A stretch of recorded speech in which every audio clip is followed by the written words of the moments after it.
वार एबे तीव्र भयंकर होउछि इस्राएल पालेस्टाइन युद्ध। हमास को पानी देवाकू इस्राएल प्लान, घन घन एयर स्ट्राइक, राफा आकाशरू अग्निवर्षा, 45 रु अधिक मृत, शताधिक आहत, शरणार्थी शिविर को टार्गेट करी रॉकेट माड़, हमास को टार्गेट करुवा आईडीएफ दाबी। एभली घटना पर चिहिंकी उठिछि विश्व समुदाय। इस्राएल एभली कार्य को चारिआडू निंदा। सेपटे सोशल मीडिया रे वायरल हैला all eyes on Rafah post. मृतकों मध्य अछंती अनेक शिशु और महिला। यह सेही स्थान जेउठी किछि दिन तले विस्थापित पालेस्टाइन कैंप रे लागिथिला निया।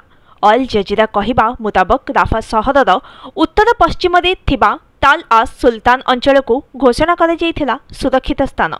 हेले एठारी अति कम रे 8टी इस्राएल क्षेपणास्त्र अटैक होईछि।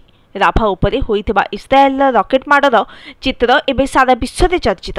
सोशल मीडिया रे सृष्टि होईछि झड़।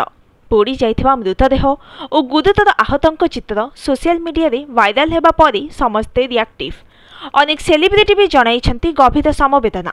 वायरल फोटो रे लेखा होईछि समस्तंक आखि राफा उपरे, जेउथिरे स्पष्ट होईछि अनेक संख्या रे रहिछि तंबू, जेउठी रहिथिले अनेक संख्या रे विस्थापित। तेबे वायरल फोटोटी आर्टिफिशियल इंटेलिजेंस द्वारा निर्मित बोली दाबी हेउछि।